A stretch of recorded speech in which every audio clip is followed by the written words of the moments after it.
नमस्कार साथियों, स्वागत है आपका आपके अपने YouTube चैनल HR क्लासरूम में।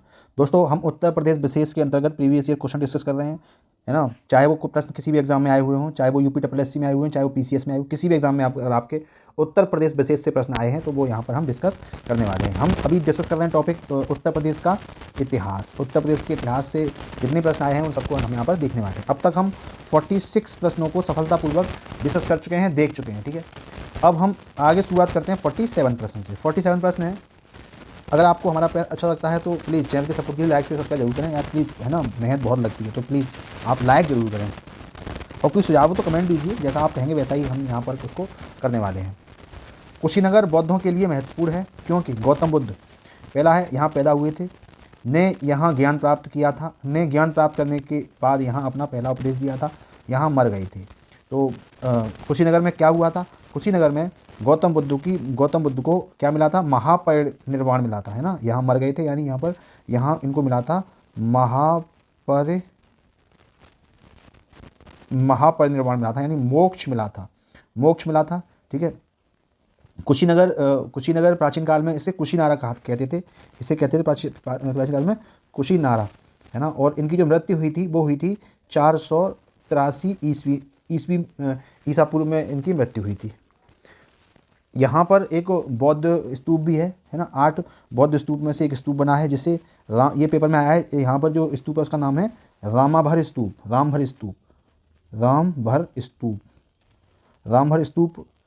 स्तूप है। यहाँ पर जो हमारे गौतम बुद्ध हैं उनकी अस्थियाँ यहाँ पर रखी हुई हैं रामभर स्तूप में।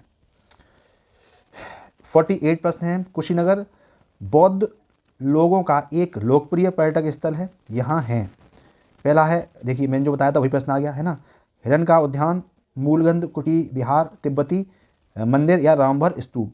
तो यहाँ पर है रामभर स्तूप है और इस स्तूप में बुद्ध की अस्थियाँ रखी हुई हैं, अस्थियाँ यहाँ पर मौजूद हैं, ठीक है। और यहीं पर गौतम बुद्ध को महापरिनिर्वाण प्राप्त हुआ था, यानी यहीं पर उनकी मृत्यु हुई थी। चलिए, सारे प्रश्न वही आएंगे, है ना। इधर उधर थोड़ा प्रश्न हो सकता है, वही प्रश्न मिलने वाला है आपको। 49 है, बड़ा इमामबाड़ा स्मारक कहाँ स्थित है? लखनऊ, वाराणसी, कानपुर या प्रयागराज। तो सही विकल्प बताइए क्या होगा? इसका सही विकल्प होगा बड़ा इमामबाड़ा स्मारक स्थित है आपके लखनऊ में। यह एक ऐतिहासिक धरोहर है, ठीक है। इसको आप भूल भुलैया के नाम से भी जानते हैं, भूल भुलैया के नाम से भी जाना जाता है। अच्छा, इसका निर्माण किसने कराया? यही प्रश्न पूछा जा सकता है। इसका निर्माण कराया था आसफ उद्दौला ने इसका निर्माण कराया था, ठीक है। कब कराया था? 1754 में कराया था, ठीक है। और यहाँ पर गैर मुस्लिम लोगों को प्रवेश की अनुमति नहीं है मस्जिद के परिसर में। मतलब इसमें तो है इमामबाड़ा में, लेकिन एक मस्जिद है यहीं पर, असरी मस्जिद। कौन सी है? असरी मस्जिद है। इस मस्जिद में गैर मुस्लिम लोगों को जाने की इजाज़त नहीं है। इसमें आप भूल भुलैया आप देख सकते हो, यहाँ जा सकते हो, ठीक है। चलिए देखिए, प्रश्न आपके लोअर PCS में आए हुए प्रश्न है। 50वां प्रश्न है, घोषिताराम जहाँ बुद्ध कुछ समय के लिए रुके थे कहाँ स्थित है? राजगृह में, चंपा में, श्रावस्ती में या कौशाम्बी में। तो घोषिताराम उत्तर प्रदेश के कौशाम्बी जिले में स्थित एक क्या है? एक उद्यान है। एक उद्यान है। यहाँ पर गौतम बुद्ध ने कुछ समय के लिए निवास किया था, इसीलिए ये प्रसिद्ध है। अगला प्रश्न है 51, मुंशी प्रेमचंद का जन्म कहाँ हुआ था? कानपुर, आरामपुर, गाजियाबाद या वाराणसी। तो मुंशी प्रेमचंद का जन्म हुआ था कहाँ पर? वाराणसी में। मुंशी प्रेमचंद को हम बोलते हैं उपन्यास सम्राट बोलते हैं। इनका जन्म हुआ था 1880, 31 जुलाई 1880 को इनका जन्म हुआ था। कहाँ पर? वाराणसी में, ठीक है। इनके पिता का नाम था अजायब राय इनके पिता का नाम था, जो एक मुंशी थे। चलिए अगला प्रश्न है प्रश्न संख्या 52, भव्य जैन स्तूप के अवशेष को कंकाली टीला के पास खोद कर निकाला गया है, जो कि स्थित है कहाँ पर? वाराणसी में, देवरिया में, मथुरा में या कौशाम्बी में। तो सही विकल्प है इसका वो है आपका मथुरा में। कंटाली टीला मथुरा में स्थित एक टीला है, ठीक है। इसे बोलते हैं कंकाली टीला, ठीक है। ये स्थित है आपके मथुरा में, है ना। इस टीले पर एक कंकाली देवी का मंदिर है। कंकाली देवी का क्या है? मंदिर है। और यहाँ पर खुदाई हुई थी 1890 91 में खुदाई हुई थी। एक पुरातत्वविद थे फुरहर, उनके नेतृत्व में खुदाई हुई थी, जिसमें यहाँ पर भव्य जैन स्तूप प्राप्त हुआ है। भव्य जैन मंदिर यहाँ पर, भव्य जैन स्तूप यहाँ पर मिला है कंकारी टीला पे। 53 प्रश्न है दोस्तों, बताइए इसका विकल्प क्या होगा सही। प्रसिद्ध सूफी संत सलीम चिश्ती की दरगाह उत्तर प्रदेश में कहाँ पर स्थित है। जौनपुर, कन्नौज, फतेहपुर सीकरी या बाराबंकी। तो ये सही विकल्प है इसमें। शेख सलीम चिश्ती की दरगाह उत्तर प्रदेश में स्थित है। कहाँ पर? फतेहपुर सीकरी में स्थित है। फतेहपुर सीकरी है कहाँ? ये आगरा के समीप स्थित है ना। ये अकबर ने यहाँ पर अपनी राजधानी स्थापित करी थी। यहाँ पर फतेहपुर सीकरी में और भी कई स्थापत्य हैं, जैसे पंचमहल, पेपर में पूछा है, पंचमहल यहीं पर है ना। बुलंद दरवाज़ा यहीं पर है और पंचमहल दोनों यहीं पर स्थित हैं। ठीक है, नेक्स्ट प्रश्न है प्रश्न संख्या 54। 6वीं शताब्दी ईसा पूर्व के दौरान मथुरा के आसपास के क्षेत्र को कहा जाता था। पांचाल, अंग, सूरसेन या मत्स्य। तो 6वीं शताब्दी ईसा पूर्व के दौरान मथुरा के आसपास के क्षेत्र को कहा जाता था सूरसेन कहा जाता था मथुरा के आसपास के क्षेत्र को। ठीक है, सूरसेन कहते थे। इसकी राजधानी क्या थी? इसकी राजधानी थी, सूरसेन की राजधानी थी मथुरा। ठीक है, पांचाल जो क्षेत्र है वो कौन सा था आपका? ये पांचाल है आपका बरेली बदायूं का क्षेत्र था पांचाल। ठीक है, अंग कौन सा था? अंग था आपका बिहार का क्षेत्र और इसकी राजधानी थी आपकी चंपा। मत्स्य कौन सा क्षेत्र था? ये था राजस्थान और इसकी राजधानी थी किसकी? विराटनगर। अब पांचाल की राजधानी क्या थी? इसकी राजधानी थी आपकी अहिच्छिन्न। कौन सी थी? अहिच्छत्र। इसकी राजधानी थी अहिच्छत्र। सारी मैंने आपको यहाँ पर लिखा दी है। ठीक है, अगला प्रश्न है 55। उत्तर प्रदेश में पहली बार 1887 में प्रकाशित होने वाले दैनिक समाचार हिंदुस्तान के संपादक कौन थे? महावीर प्रसाद द्विवेदी, पुन्नालाल बख्शी, मदन मोहन मालवीय, भारतेंदु हरिश्चंद्र। तो जो हिंदुस्तान के संपादक थे, 1987 में प्रकाशित हुआ था, उसके संपादक कौन थे आपके? वो थे मदन मोहन मालवीय जी थे। ठीक है, मालवीय जी का जन्म कहाँ हुआ था? इनका जन्म हुआ था तीर्थराज प्रयाग में इनका जन्म हुआ था। और इन्होंने ही 1516 में BHU यानी बनारस हिंदू विश्वविद्यालय की स्थापना की थी। कहीं ना कहीं ये प्रश्न भी आपको देखने को मिल जाएगा। ठीक है, 6वीं शताब्दी BC के दौरान उत्तर प्रदेश के किन क्षेत्रों को चेरी कहा जाता था? दोस्तों ये बहुत ही इंपॉर्टेंट प्रश्न है, ध्यान रखना। बुंदेलखंड को, अवध को, अंग को या अवंती को? तो चेरी कहते थे इसको, आपके कहते थे बुंदेलखंड को, है ना। ये पता कहाँ से, जानकारी कहाँ से मिलती है? एक बौद्ध ग्रंथ है अंगोत्तर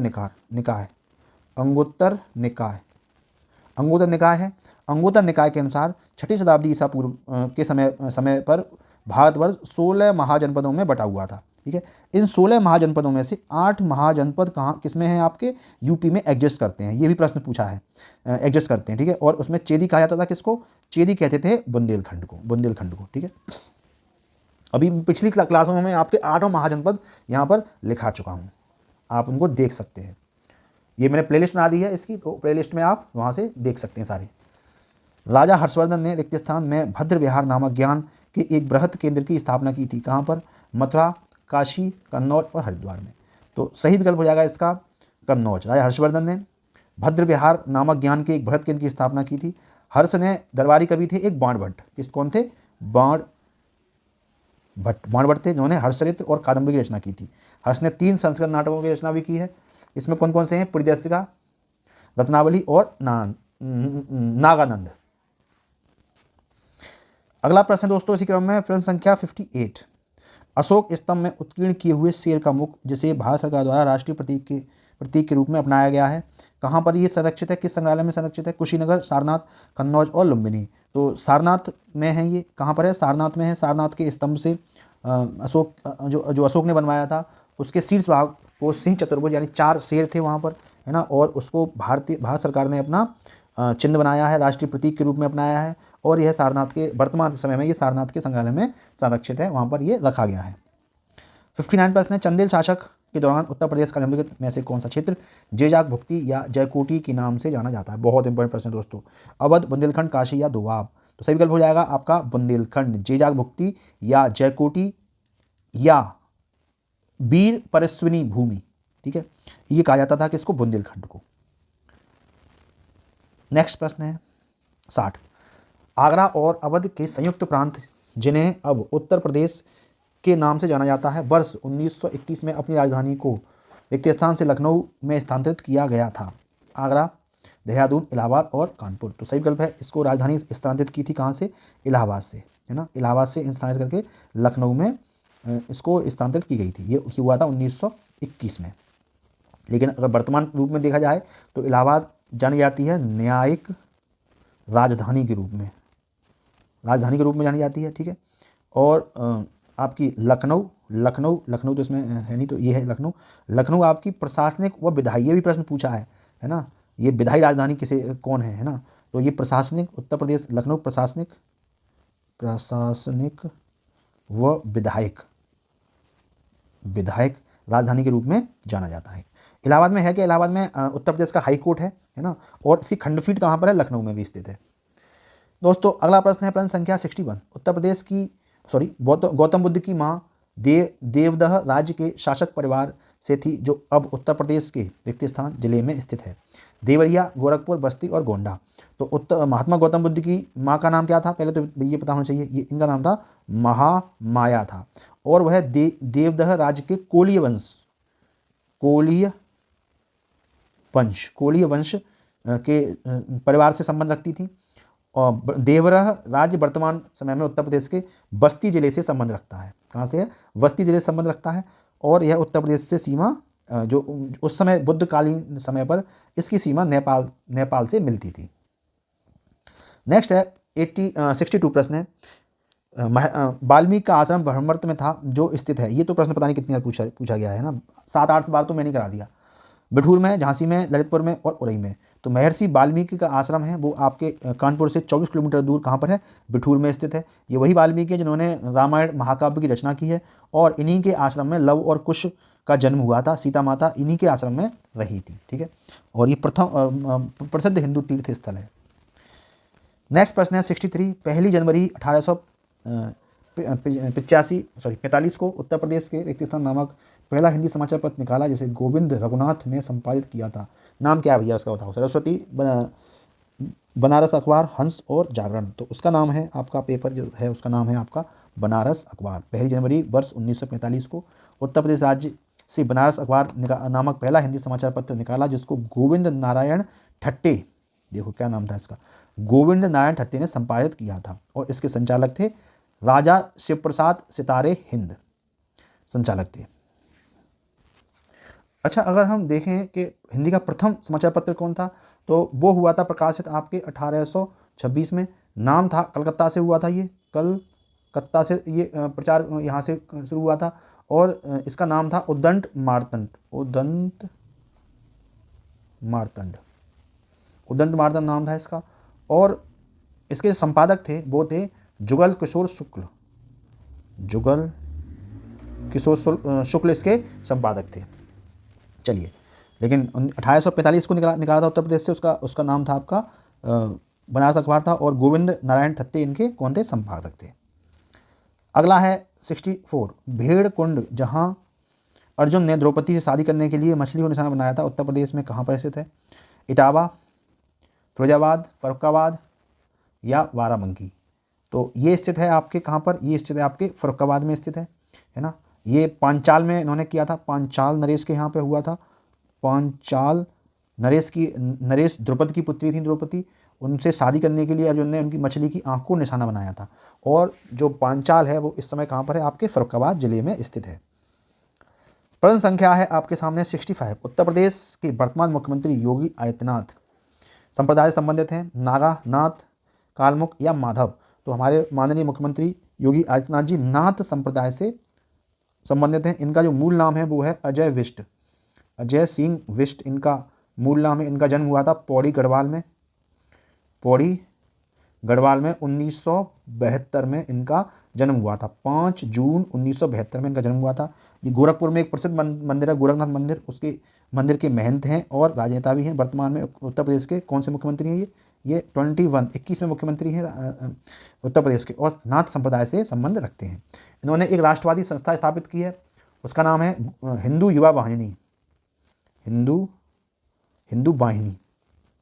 हिंदू वाहिनी एक संस्था है, राष्ट्रवादी संस्था है, इसके ये संस्थापक भी हैं। नेक्स्ट है 66 प्रश्न है, सूफी कवि अमीर खुसरो का जन्म उत्तर प्रदेश के जिले में हुआ था, बुलंदशहर, अलीगढ़, एटा या फैजाबाद। ये प्रश्न पहले भी आ चुका है 1-2 बार। तो अमीर खुसरो का जन्म हुआ था आपका कहाँ पर, देखिए ये 2018 में ये जो है, वैसे तो जो इनका जन्म हुआ था आपका पटियाली में, कहाँ पे हुआ था, पटियाली में हुआ था। तो पटियाली अब तो पहले ये एटा जिला के अंतर्गत ही आता था, लेकिन अब नया जिला बन गया है कासगंज। तो कासगंज जिले के पटियाली तहसील में हुआ था, लेकिन यहाँ पर एटा भी आप सही विकल्प लगा सकते हैं क्योंकि पहले जिला एटा ही था। ठीक है, इन्हें आपके तबला तथा खड़ी बोली के आविष्कारक के रूप में भी जानते हैं। अमीर खुसरो को तबला एंड खड़ी बोली के आविष्कार के रूप में भी जानते हैं। एक और इम्पोर्टेंट फैक्ट जुड़ा हुआ है इनसे, इन्होंने 8 सुल्तानों का शासन देखा। 8 सुल्तानों का शासन देखा किसने, अमीर खुसरो ने देखा। अगला प्रश्न है प्रश्न संख्या 67, बहू बेगम का मकबरा उत्तर प्रदेश में कहाँ पर स्थित है, लखनऊ, आगरा, फतेहपुर सीकरी और फैजाबाद। तो बहू बेगम का मकबरा उत्तर प्रदेश के फैजाबाद जिले में स्थित है। इसका निर्माण करवाया था, बताइए किसने करवाया था, नवाब शुजा-उद-दौला ने इसका निर्माण कराया था। एक इनकी बेगम थी उम्मतुन जोहर उर्फ बहू बेगम भी कहते थे, बहू बेगम, उनकी याद में इन्होंने इसका निर्माण कराया था। 68 प्रश्न है, उत्तर प्रदेश के निम्नलिखित में से किस जिले को नवाबों का शहर भी कहा जाता है, इलाहाबाद, लखनऊ, झांसी और आगरा। तो नवाबों का शहर कहते हैं, सबको पता है किसको कहते हैं, आपके लखनऊ को नवाबों का शहर कहा जाता है। ठीक है, ये हमारे उत्तर प्रदेश की राजधानी भी है और ये प्रसिद्ध है किसके लिए, एक तो यहाँ पर चिकनकारी कपड़े कारीगरी के लिए प्रसिद्ध है, चिकनकारी के लिए प्रसिद्ध है, और यहाँ पर दशहरी आम के लिए भी प्रसिद्ध है। दशहरी आम के बाग हैं, दशहरी आम के लिए प्रसिद्ध है, और अपनी लखनऊ अपनी नवाबी शान शौकत के लिए भी ये प्रसिद्ध है। दोस्तों आज का अंतिम और 69 प्रश्न है, बताओ इसका उत्तर क्या होगा। उत्तर प्रदेश में किस धर्म के अनुयायी सबसे कम है, बहुत अच्छा प्रश्न है। इस्लाम, हिंदू, पारसी और बुद्ध धर्म। तो ये तो हो नहीं सकता है ना, सबसे कम, तो पारसी और बुद्ध में से एक विकल्प होगा, तो सही विकल्प है इसका पारसी धर्म के अनुयायी सबसे अधिक हैं उत्तर प्रदेश में। चलिए देख ले रहे हैं किस किस परसेंटेज के कितने अनुयायी हैं। तो हिंदू हैं उत्तर प्रदेश में 79.73%, मुस्लिम हैं आपके 19.26%, सिख हैं आपके 0.32%, ईसाई हैं आपके 0.18%, फिर आपके जैन आ जाते हैं, जैन है आपके 0.11%, और बौद्ध हैं आपके 0.10%, और अन्य में आपके आ जाते हैं, अन्य में 0.1%। तो ये अन्य में ही है 0.1%। ठीक है, तो सही विकल्प हो जाएगा आपका पारसी धर्म के सबसे कम अनुयायी हैं। ये आपको डिटेल बता रहा हूँ मैं 2011 की जनगणना के अनुसार। ठीक है दोस्तों, आज इतना ही रखते हैं, है ना। और अभी मैं टाइपिंग आपके प्रैक्टिस से टाइप करवा रहा हूँ, आपको जल्दी आपको मिलेंगे वो, है ना, बहुत मदद करेंगे आपके लिए, बहुत अच्छे प्रश्न उसमें मैं आपके लिखवा रहा हूँ। तो अगर कोई सुझाव हो तो आप दीजिए हमें। ठीक है, मिलते हैं कल किसी और नए इन्फॉर्मेटिव सेशन में, तब तक के लिए जय हिंद, जय भारत।